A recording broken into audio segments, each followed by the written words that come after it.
Hi friends, welcome రూపా లావణ్యేశ్వర Lahari channel. ఈ ఛానల్లో మీరు వింటున్న కథ నా డెవిల్ గడితో రొమాన్స్. ఈ స్టోరీలో ఈ భాగం వినబోయే ముందు ప్రీవియస్ పార్ట్స్ ఎవరైనా మిస్ చేస్తూ ఉంటే ముందు అవి వినండి ఫ్రెండ్స్. అలాగే ఫస్ట్ టైం ఛానల్ చూస్తున్న వాళ్ళు ప్లీజ్ లైక్ చేసి షేర్ చేసి సబ్స్క్రైబ్ చేసుకోండి. ఇంకా స్టోరీలోకి వెళ్ళిపోదాం. రావద్దు అన్నావు, ఎవరు వీళ్ళు? నాకు తెలియదు డెవిల్ గారు. నా ఫ్రెండ్ కోసం డాక్టర్ దగ్గరికి వెళితే వీళ్ళేమో కంట్లో నుండి నీళ్లు కారిపోతూ ఉంటే వణికిపోతూ చెప్తుంది. పద అని మళ్ళీ మోచేయి పట్టుకుని రిసెప్షన్లోకి లాక్కుపోతాడు. రిసెప్షన్లోకి వెళ్ళిన వెంటనే డస్క్ మీద గట్టిగా సౌండ్ వచ్చేలా చేతితో గుద్దేసరికి అక్కడ ఉన్న హాస్పిటల్ స్టాఫ్ కొంచెం కంగారు పడి, చెప్పండి సార్ అంటే, ఏంటి చెప్పేది? హాస్పిటల్లోకి ఎవరు వస్తున్నారో చూసుకునే పని లేదా? నా వైఫ్ని కిడ్నాప్ చేయబోయారు అంటూ జరిగింది చెప్తాడు కోపంగా. సారీ సార్, ఇప్పుడే పోలీసులకి ఇన్ఫార్మ్ చేస్తాం అంటూ హడావిడిగా అజిత్ ముందే పోలీసులకి కాల్ చేసినట్టు నటిస్తూ ఉంటారు. అప్పటికే కింద ఉన్న రాబర్ట్ మనుషుల్ని వేరే వాళ్ళు వచ్చి అక్కడి నుంచి కారులో షిఫ్ట్ చేస్తూనే ఉంటారు కూడా. మాయ మాత్రం వైఫ్ అంటూ తన భుజం చుట్టూ చేతిని గట్టిగా బిగించి ప్రొడక్ట్ చేస్తున్నట్లు హత్తుకుని చెప్తూ ఉంటే అజిత్ని అలా చూస్తూ ఉండిపోతుంది. మీ ఫ్రెండ్ పేరేంటి అని డెవిల్ అడిగాకే స్పృహలోకి వచ్చి అది అది అంటూ మళ్ళీ టెన్షన్తో నసుకుతూ ఉంటే, సార్ ఇందాక ఈవిడ అడిగిన వాళ్ళు ఐసీయూలోనే ఉన్నారు సార్, రండి చూపిస్తాను అంటూ రిసెప్షనిస్ట్ నే డస్క్ నుండి కంగారుగా బయటకు వచ్చి మరీ చెప్తుంది. ఓకే అంటూ ఆమె వెనక్కి వెళ్తుంటే చెయ్యి పట్టుకున్న అజిత్ చేతినే చూస్తూ మళ్ళీ గుండె దడ పెరిగిపోతుంది మాయాకి. తనకు వచ్చినట్లు అన్ని ఫుల్ బూతులు తిట్టి, మీకేం చెప్పాను, ఏం చేసి చచ్చారు? నాకు ఎలాగైనా ఆ అమ్మాయి కావాలి అని చెప్పా కదా, ఏం చేస్తారో నాకు తెలీదు. ఆ అమ్మాయి ఇంకో 24 అవర్స్లో నా ముందు ఉండాలి అని కోపంగా తిట్టి కాల్ కట్ చేస్తాడు రాబర్ట్. అలాగే బాయ్ అంటూ నోటి నుండి బ్లడ్ కారిపోతూ ఉంటే తుడుచుకుని అజిత్ ఫేస్నే భయంగా గుర్తు తెచ్చుకుంటూ ఉంటారు రాబర్ట్ మనుషులు. ఏం చేద్దాం? అందులో ఒకడు అంటే, రేపటి వాళ్ళ షెడ్యూల్ నాకు తెలుసు. వాడు రేపు మోడల్స్తో షోలో బిజీగా ఉంటాడు. అక్కడే మనం ఆ అమ్మాయిని తీసుకువచ్చేయాలి అని ప్లాన్ చేసుకుంటూ ఉంటారు. ఇక్కడ రాబర్ట్ మాత్రం సిగరెట్ తీసి ఆపకుండా కాలుస్తూ చేతి మీద వైట్ కలర్లో ఉండే పౌడర్ వేసి గాఢంగా ముక్కులోకి పీలుస్తాడు. అది డ్రగ్ అనమాట. కాసేపటికి ఏదో ప్లాన్ తట్టి వాళ్ళ మనుషులకి మళ్ళీ కాల్ చేసి ఏం చేయాలో చెప్పగానే వాళ్ళ మొహాల్లో సంతోషం. అలాగే బాయ్, ఈసారి ఆ అమ్మాయి మిస్ అయ్యే ఛాన్స్నే లేదు అంటూ అరుణ్ని అడ్డు పెట్టుకుని మాయాన్ని ఎలా తీసుకురావాలో ప్లాన్ చెప్పిన రాబర్ట్కి మనసులోనే థ్యాంక్స్ చెప్పుకొని అరుణ్ని ఉంచిన ప్లేస్కి స్టార్ట్ అవుతారు ఆ నైట్ని. ఇదే సార్ అంటూ ఐసీయూలో రూమ్ చూపిస్తుంది ఆ రిసెప్షనిస్ట్. ఓకే వెయిట్ హియర్ అంటూ మాయా చేయి పట్టుకుని లోపలికి తీసుకువెళ్తూ ఉంటే అప్పటి వరకు డెవిల్ అరుణ్ని చూస్తాడు అని పడుతున్న టెన్షన్ కాస్త అరుణ్కి ఎలా ఉందో అని భయంగా మారిపోయి ఒక్క క్షణం అడుగులు ఆగిపోతాయి మాయాకి. నుదురు చిట్లించి వెనక్కి చూస్తాడు అజిత్. వేగంగా శ్వాస తీసుకుంటూ కంట్లో నుండి నీళ్లు వచ్చేస్తూ ఉంటే కనీసం తుడుచుకోకుండా డోర్ వైపే చూస్తూ ఉంటుంది ఆమె. చుట్టూ చెయ్యి వేసి దగ్గరికి తీసుకుని ఏం కాదు కూల్ అని మెల్లిగా లోపలికి తీసుకువెళ్తాడు. కళ్ళు గట్టిగా మూసి అరుణ్ని ఏ సిచ్యువేషన్లో చూడవలసి వస్తుందో అని బాడీ అంతా బిగబట్టేస్తుంది మాయా. తనకి ఆ ఫ్రెండ్ చాలా క్లోజ్ అని అజిత్కి అర్థమవుతూ ఉంటే ఎదురుగా బెడ్ పై చూస్తాడు. ఎవరో అబ్బాయి ముక్కుకి ఆక్సిజన్ మాస్క్తో, తలకి పెద్ద కట్టుతో, బాడీ అంతా దెబ్బలు కట్టుతో పడుకుని ఉంటాడు. మాయా మాత్రం లోపలికి రాగానే, భయ్యా నువ్వు కూడా నన్ను వదిలేసి వెళ్ళిపోతావా అని మనసులోనే ఏడుస్తూ ఒళ్ళంతా షివర్ అవ్వడం స్టార్ట్ అవుతుంది. చూడు బొజ్జమ్మ, తనేనని ఫ్రెండ్ చెవి దగ్గరగా వచ్చి మెల్లిగా అడుగుతాడు అజిత్. అలాగే ఏడుస్తూనే మెల్లిగా కళ్ళు తెరిచి చూస్తుంది. కళ్ళల్లో నీళ్ళకి చుట్టూ అంతా బ్లర్గా ఉంటే తుడుచుకుని మళ్ళీ చూసి అయ్యో ఇదెవరు అంటుంది మొత్తంగా ముక్కు తుడుచుకుంటూ. నీ ఫ్రెండ్ కాదా? అని తల అడ్డంగా ఊపి, కాదు, అది ఎవరో నాకు తెలియదు డెవిల్ గారు అంటుంది కొంచెం కూల్ అవుతూ. ఓకే పద అని మళ్ళీ బయటికి వచ్చి ఆ రిసెప్షనిస్ట్కి అదే చెప్తే, ఏమో మేడం, అతని దగ్గర ఉన్న మొబైల్కి కాల్ వస్తే అది అతనిదే అనుకున్నాం, మాకు తెలియదుగా, పోలీస్ కేసు కూడా ఉంది, యాక్సిడెంట్ కదా, ఫోన్ ఇప్పుడు వాళ్ళ దగ్గరే ఉంది అంటూ సేఫ్ సైడ్ చెప్పేస్తుంది ఆ అమ్మాయి. అయితే భయ్యా ఫోన్ ఇతని దగ్గర ఉంది కానీ యాక్సిడెంట్ అయింది భయ్యాకి కాదు అని రిలీఫ్గా ఫీల్ అవుతూ థ్యాంక్ యూ సిస్టర్ అంటుంది చిన్నగా నవ్వి, మొహం మొత్తం చున్నీతో తుడుచుకుంటూ. అప్పుడు అజిత్ హార్ట్ నార్మల్గా కొట్టుకుంటుంది. కాసేపటి నుండి మాయాన్ని చూస్తూ తెలియకుండానే అతని గుండె కూడా ఎందుకో బాధతో ఫాస్ట్గా కొట్టుకుంటూ ఉంటుంది. అదెందుకు అన్నది అతనికి కూడా తెలియదు. కానీ ఇప్పుడు మాయా ఫేస్లో నవ్వు చూసి అజిత్ కూడా ప్రశాంతంగా నవ్వుతాడు. సో మీ ఫ్రెండ్కి ఏం కాలేదు బుజ్జమ్మ, నిన్నటి నుండి నాకు కూడా ఎంత కంగారు పెట్టేశావో తెలుసా అని బొగ్గలు రెండు చేతులతో పట్టుకుని తుడిచి ఆ అమ్మాయి ఉన్నా కూడా పెద్దగా పట్టించుకోకుండా మాయాని దగ్గరికి తీసుకుంటాడు. విచిత్రంగా మాయ కూడా ఏమీ ఆర్గ్యూ చేయదు. అజిత్ చెప్పినట్లు నిజంగానే తనకి కూడా ఇప్పుడు చాలా హ్యాపీగా అనిపిస్తుంది, హాయిగా ఉంటుంది. చుట్టూ చేతులు వేసి, అవును డెవిల్ గారు, చాలా భయపడ్డాను, జస్ట్ ఫోన్ ఉంది అంతే, నా ఫ్రెండ్కి ఏం కాలేదు అంటుంది గట్టిగా హత్తుకుని. పెళ్ళైన వారానికి నవ్వుతూ అతన్ని ఆమె హత్తుకోవడం ఇదే మొదటిసారి. ఆమెలో వస్తున్న మార్పుకి అతనిలో సంతోషం, కానీ ఆమెకేం తెలియటం లేదు.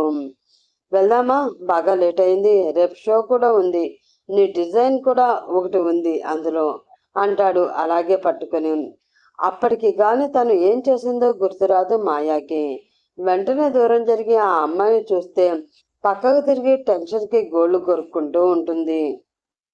సారీ సిస్టర్, మా ఫ్రెండ్ అనుకున్నా అని చెప్పి ఇద్దరు అక్కడి నుంచి మళ్ళీ వాళ్ళ హోటల్కి స్టార్ట్ అవుతారు. ఆ అమ్మాయి మాత్రం రాబర్ట్ మనుషులకి ఫోన్ చేసి జరిగింది మొత్తం చెప్పేస్తుంది. రూమ్లోకి రాగానే మాయాని విసురుగా తోసి డోర్ లాక్ చేసి మోచేయి గట్టిగా పట్టి, నిజం చెప్పవే, నీకు వాళ్ళెవరో నిజంగా తెలియదా? అక్కడ నమ్మినట్టే ఉండి రూమ్కి రాగానే డెవిల్ లా మీద పడి అరుస్తున్న అజిత్ని చూసి గుటకలు మింగుతుంది మాయా పాప. నిజంగా తెలీదు డెవిల్ గారు, చెయ్యి నొప్పికి కళ్ళలో నీళ్లు ఊరుతూ ఉంటాయి. మెల్లిగా తన ఇంకో చెయ్యి డెవిల్ చేతిపై వేసి చెప్తుంది. ఆ కళ్ళల్లో నీళ్లు చూసి కాస్త పట్టు తగ్గించి, మరి డైరెక్ట్గా నిన్నే ఎందుకు కిడ్నాప్ చేయబోయారు? నాకెందుకో నిన్న నా మీద జరిగిన అటాక్ కూడా నీకోసమే అనిపిస్తుంది. నువ్వు ఇంతకు ముందు ఇక్కడే ముంబైలో వర్క్ చేసా అన్నావు, ఇక్కడ హోమ్లోనే పెరిగా అన్నావు, నాకెక్కడో కొడుతుంది. అలా అనగానే మాయా, వీడు నిజంగానే పోలీసునే, ఇప్పుడు ఎలా?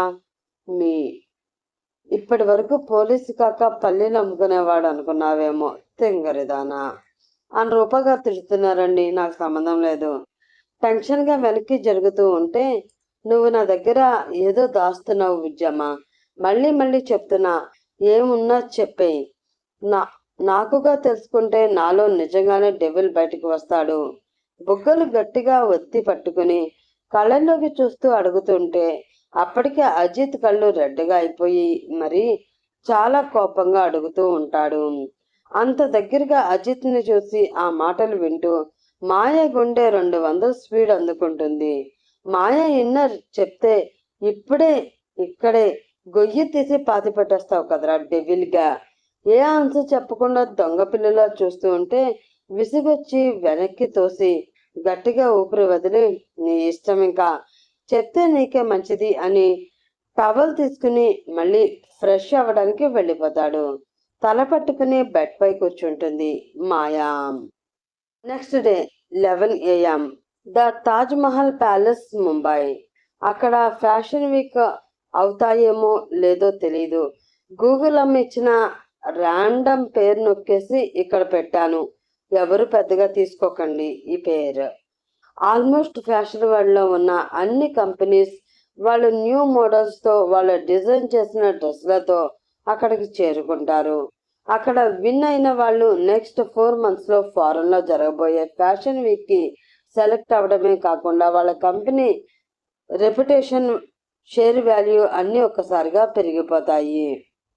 అందుకే అందరూ మంచి కాంపిటీషన్గా అక్కడికి వస్తారు. విఆర్ స్టూడియోస్ నుండి ఎప్పుడు ముంబైలో ఉన్న బ్రాంచ్ మాత్రమే పార్టిసిపేట్ చేస్తుంది. వసంత్ అజిత్కి ఈసారి చెప్పడంతో హైదరాబాద్ నుండి మోడల్స్ తన కంపెనీ డిజైన్తో వస్తాడు. మాయా కూడా వాళ్ళ కంపెనీలోనే ఒక డిజైనర్ కాబట్టి ఇప్పుడు షోలో ఒక మోడల్కి తన డిజైన్ చేసిన డ్రెస్ కూడా వేసి ప్రజెంట్ చేస్తున్నారు. అక్కడ ఎవరికి అజిత్ మాయా తెలీదు. ఎప్పుడు అటెండ్ అవ్వలేదు కాబట్టి పెద్దగా పరిచయం లేదు. వచ్చాక మోడల్స్ కన్నీ అడిగి ఆల్రెడీ సెలెక్ట్ చేసిన డిజైన్స్ కోసం మాత్రమే మేనేజర్ని అడుగుతూ ఉంటాడు అజిత్. డెవిల్ని చంపాలి అని ఆ కంపెనీలో జాబ్ కోసం కష్టంగా జాయిన్ అయిన మాయాకి అదంతా పెద్దగా నచ్చదు. చిరాకుగా అనిపిస్తూ ఉంటుంది. ఒక పక్కన కూర్చుని చుట్టూ వాళ్ళందరినీ చూస్తూ, దేవుడా, ఆ రేణు డ్రెస్ డిజైన్ చేయడం ఏంటి? ఏదో డెవిల్ దగ్గర మార్కులు దొబ్బేద్దాము అని ఇది నేనే డిజైన్ చేశాను అని మేనేజర్కి చెప్పడం ఏంటి? అదే ఇప్పుడు నా కర్మకాలి సెలెక్ట్ అవ్వడం ఏంటి? ఆ డిజైన్స్ ఏవి నాకు తెలియదు. ఇప్పుడు ఎలా? ఈ విషయం డెవిల్కి తెలిసిపోతే, నాకు తెలిసిన వాళ్ళు నన్ను ఇక్కడ చూసేస్తే అని చుట్టూ ఉన్న హడావిడికి టెన్షన్తో కూర్చుని చూస్తూ ఉంటుంది. బుజ్జమ్మ, ఏంటి ఇక్కడ కూర్చున్నా? నీ డిజైన్ కూడా సెలెక్టెడ్ లిస్ట్లో ఉందని తెలుసుగా పదా అంటూ చేయి పట్టుకుని లేపుతాడు అజిత్. నాకు తలనొప్పిగా ఉంది డెవిల్ గారు. నిజంగానే టెన్షన్కి తలనొప్పి స్టార్ట్ అయ్యి మొహం వికారంగా పెట్టుకుని చెప్తుంది మాయా. ఏమైంది సడన్గా అని ఒక్కసారి మాయా ఫేస్ చూసి తెల్లగా పాలిపోయినట్లు అనిపిస్తూ ఉంటే, మొన్నటి నుండి ఏం తినలేదు, తాగలేదు. ఫేస్ చూసావా ఎలా ఉందో? సరేరా అంటూ ఎవరూ లేని సైడ్కి తీసుకువెళ్ళి కూర్చోబెట్టి మేనేజర్కి పిలిచి ఆరెంజ్ జ్యూస్ తెచ్చి ఇమ్మని చెప్తాడు. మాయా వద్దు అంటున్నా పర్వాలేదంటూ వేరే వర్క్ ఉంటే చూసి వస్తా అని వెళ్తాడు. పోనీలే, ఇప్పటికి తప్పించుకున్నా, ఇక డిజైన్స్ నా వల్ల కాదు బాబోయ్ అనుకుంటూ మేనేజర్ తెచ్చిన డ్రింక్ తీసుకుని జ్యూస్ లేదా అని అడుగుతుంది. సారీ మేడం, తెప్పించాలి, టైం పడుతుంది, అందాక ఈ డ్రింక్ తాగండి అని వాటర్ బాటిల్ కూడా ఇచ్చేసి అతను కూడా వెళ్ళిపోతాడు. ఇంకా అదే తాగుతూ ముంబై వచ్చిన ఇంటికి వెళ్ళడానికి కూడా లేకుండా పోయింది. డెవిల్కి తెలియకుండా ఎలా అయినా మమ్మాని భయాన్ని కలిసి రావాలి. మమ్మ ఎలా ఉందో? సారీ మమ్మ, నిన్ను ఈ టైంలో వదిలేసి నీ పక్కన కూడా లేకుండా పగ పాలకూర కట్ట అనుకుంటూ వచ్చేసాను అనుకుంటూ తన డ్రింక్ తాగుతూ ఉంటుంది మాయా. పక్క నుండి రాబర్ట్ మనుషులు మాయని ఈగర్గా చూస్తుంటారు. కలిపావా? కలిపేశాను. పవర్ఫుల్, పర్వాలేదంటావా? ఏం కాదులే, బాయ్ కూడా ఆ పిల్లని తెచ్చి చంపేయాలనే కదా ప్లాన్ చేస్తున్నాడు. వీడు ఫిక్స్ అయిపోయాడు వెర్రి వెంగళప్ప. అవుననుకో, ఇప్పుడే చేస్తే బయటికి తీసుకువెళ్ళడం కష్టమని అంటూ బుర్రగొక్కుంటూ చూస్తుంటాడు మాయని. నిజమే అనుకుంటూ మళ్ళీ ఇద్దరు మాయనే చూస్తూ ఉంటారు. అను, ఏమైంది? నిన్న మాయ అజిత్ వెళ్ళినప్పటి నుంచి ఇలాగే రూమ్కి అంకితమైపోయావు అంటూ వచ్చి అడుగుతుంది రాజీబామ్మ. బెడ్ మీద కూర్చుని ఆలోచిస్తూ, ఏం లేదు నానమ్మ, ఒంట్లో కొంచెం నల్లతగా ఉంది అందుకే అంటూ అలాగే డల్ ఫేస్తో చూస్తుంది. ఆమెకి ఇంకా మాయ అజిత్ని చంపడానికి వచ్చింది అంటే నమ్మబుద్ధి కాదు. మాయ కళ్ళలో నిజాయితీ, అమాయకత్వం అన్నీ చూసింది. అజిత్ అంటే ప్రేమని చూసింది, భయాన్ని, తడబాటుని చూసింది. వాళ్ళిద్దరితో ఎంతో ప్రేమగా ఉండి పూర్తిగా కలిసిపోయింది. కానీ ఎవరో తెలియకుండా కాపాడి హాస్పిటల్కి కూడా తీసుకువెళ్ళి బిల్ కట్టింది. అలాంటి మాయ తన తమ్ముడిని చంపడానికి వచ్చిందా? కార్తీక్ చెప్తుంటే మనసంతా ఎలాగో అయిపోతూ ఉంటుంది. అలా అని కార్తీక్ అబద్ధం చెప్పడు అని తెలుసు. ఏదైనా బాగా ఆలోచించి స్టెప్ తీసుకుంటాడు. అలాంటిది తనకి ఈ టైంలో కూడా మాయ కోసం అలా చెప్తాడు అంటే నిజమేనేమో అని అనిపిస్తూ చాలా కన్ఫ్యూషన్లో ఉండిపోతుంది. ఒసే అను, నీకేనే అని రాజీబామ్మ కదిపేసరికి ఆలోచన నుంచి బయటకు వచ్చి నానమ్మ అంటుంది. ఉఫ్, ఏమైందో ఏంటో, రేపు నీకు చెకప్ ఉంది, అది గుర్తు చేయమనే మీ అమ్మ నన్ను పంపింది. ఆ ఫైల్స్ ఏవో రెడీ చేసుకుని సాయంత్రమే కార్తీక్కి చెప్పు అనేసి అను మాట్లాడడం లేదు అని ఉసూరుమంటూ వెళ్ళిపోతుంది బామ్మ. రాజుకి కల్పనకి మాయ గురించి చెప్పాలా వద్దా అని ఆలోచిస్తూ, లేదు, కార్తీక్ ఇంకో 4 డేస్లో ప్రూఫ్స్తో సహా చెప్తా అన్నారు, అవి నిజంగా ఉంటే అప్పుడు ఆలోచించవచ్చు అని ఆగిపోతుంది. పర్లేదంటావా? ఏం కాదులే, బాయ్కి కూడా ఆ పిల్లని తెచ్చి చంపాలనే కదా ప్లాన్ చేస్తున్నారు. అవుననుకో, కానీ ఇక్కడే చస్తే బయటికి తీసుకువెళ్ళడం కష్టమని అంటూ బుర్రగొక్కుంటూ చూస్తూ ఉంటాడు మాయనే. అది కూడా నిజమే అనుకుంటూ మళ్ళీ ఇద్దరు మాయనే చూస్తూ ఉంటారు. ఇంకో అరగంట ఓపికగా చూస్తారు, కానీ వాళ్ళు కోరుకున్నది మాత్రం జరగదు. ఏంట్రా ఈ పిల్ల ఇంతసేపు చేస్తుంది? ఆ సెక్యూరిటీ గార్డ్కి గంటకే పర్మిషన్ అడిగి 10,000 చేతిలో పెట్టి వచ్చా. వాడేమంటాడో ఇప్పుడు? అసలు మన బాయ్ పేరు చెప్తే మొత్తం 5 నిమిషాల్లో పని అయిపోయేది, కానీ అంతా సీక్రెట్గా కావాలి అన్నారు బాయ్, అందుకే టెన్షన్గా ఉంది అంటాడు. రెండో వాడు కూడా టెన్షన్గానే ఉన్నా బయటికి మాత్రం కనబడనివ్వకుండా ఏం కాదులే, ఇంకాసేపు చూద్దాం అని ఇంకా అక్కడే ఉంటారు. ఎటువైపు చూసినా సీసీటీవీ కెమెరాలు ఆన్లోనే ఉన్నట్లు బ్లింక్ అవుతూ ఉంటే మాయాని కెమెరాల్లో పడకుండా ఎలా తీసుకువెళ్ళాలి అని ప్లాన్ చేస్తూ ఉంటారు ఇద్దరు. బుజ్జమ్మ ఇప్పుడు ఎలా ఉంది అంటూ వస్తాడు అజిత్. పక్కనే ఉన్న చైర్ లాక్కుని కూర్చుని చెయ్యి పట్టుకుంటూ ఉంటే బాగానే ఉంది అన్నట్టు చిన్నగా నవ్వుతుంది కష్టంగా. నిన్ను రూమ్కి పంపించేయాలనే ఉంది, కానీ నిన్నట్లా మళ్ళీ ఎవరైనా నీ మీద అటాక్ చేస్తే అందుకే ఆలోచిస్తున్నా. షో స్టార్ట్ అయ్యేసరికి ఈవినింగ్ 6 అవుతుంది, మరి నువ్వు నైట్ వరకు ఉండగలవా? ప్రేమగా అడుగుతూ ఉంటే డెవిల్ కళ్ళలోకి చూస్తూ ఉండిపోతుంది మాయా. నిన్నే బుజ్జమ్మ, ఉండగలవా?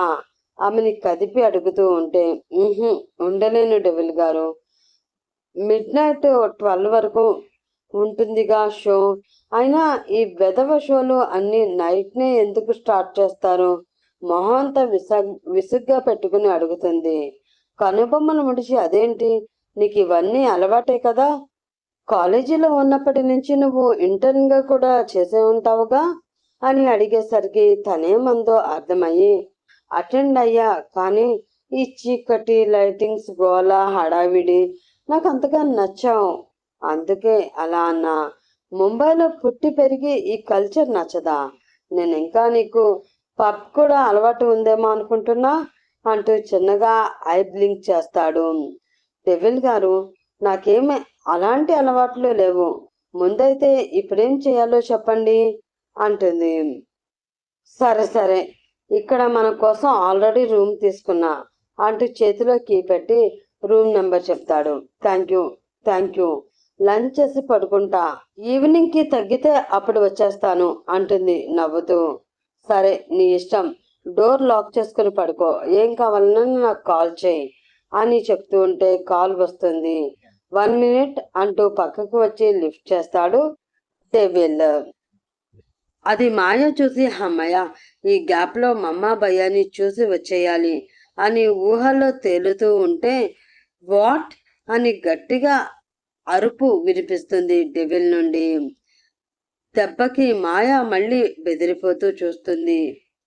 బాయ్, ఆ పోలీస్ వాళ్ళ రూమ్ తీసుకున్నాడు, మేం కూడా తీసుకునేమా? రిసెప్షన్ అడిగితే ఒక్కరోజుకి రూమ్ రెంట్ 25K అనడంతో రాబర్ట్కి కాల్ చేస్తారు. కక్కుర్తి బ్యాచ్, తీసుకో, వాళ్ళ పక్క రూమ్నే తీసుకో, అందులో ఆ అరుణ్ని షిఫ్ట్ చేసి ఉంచండి, ఎవరికి అనుమానం రాకూడదు. కానీ బాయ్, ఇక్కడ సెక్యూరిటీ టైట్గా ఉంది, అని నీళ్లు నమ్ముతాడు ఇవతలివాడు. అక్కడ ఒక మేనేజర్, ముంబైలోనే పెద్ద హోటల్ కదా, ఎక్కువ మంది ఉంటారు మేనేజర్స్. తన మనిషి, వాడి హెల్ప్ తీసుకో, నీ నెంబర్ ఇస్తాను, వాడే వచ్చి కాంటాక్ట్ చేస్తాడు అనేసి కాల్ కట్ చేస్తాడు రాబర్ట్. గంటకి రాబర్ట్కి టెన్షన్ పెరిగిపోతూ ఉంటుంది. ఈరోజు ఎలా అయినా పని జరగాలి అని ఆ హోటల్కి తన మనుషుల్ని ఇంక 20 మంది వరకు పంపించి అనుమానం రాకుండా షోకి వచ్చిన గెస్ట్లతో కలిసిపోయేలా చేసి ఎప్పటికప్పుడు అప్డేట్స్ తీసుకుంటూ తన ప్యాలెస్లో మందు తాగుతూ ఉంటాడు రాబర్ట్. మరి ఏమవుతుందో చూడాలి. అసలు రాబర్ట్ మనుషులు మాయాకి ఇచ్చిన దానిలో ఏం కలిపారు? డెవిల్కి ఫోన్లో ఎవరు ఏం చెప్పారు? అరుణ్తో అసలు రాబర్ట్ ఏం ప్లాన్ చేశాడు? అన్నీ తెలుసుకోవాలంటే మరి నెక్స్ట్ ఎపిసోడ్ వరకు వెయిట్ చేస్తూ ఉండాలి కదా ఫ్రెండ్స్. మీరు వెయిట్ చేస్తూ ఉండండి. నెక్స్ట్ ఎపిసోడ్తో మళ్ళీ నేను మీ ముందుకు వచ్చేస్తాను. అప్పటి వరకు bye bye, have a nice day.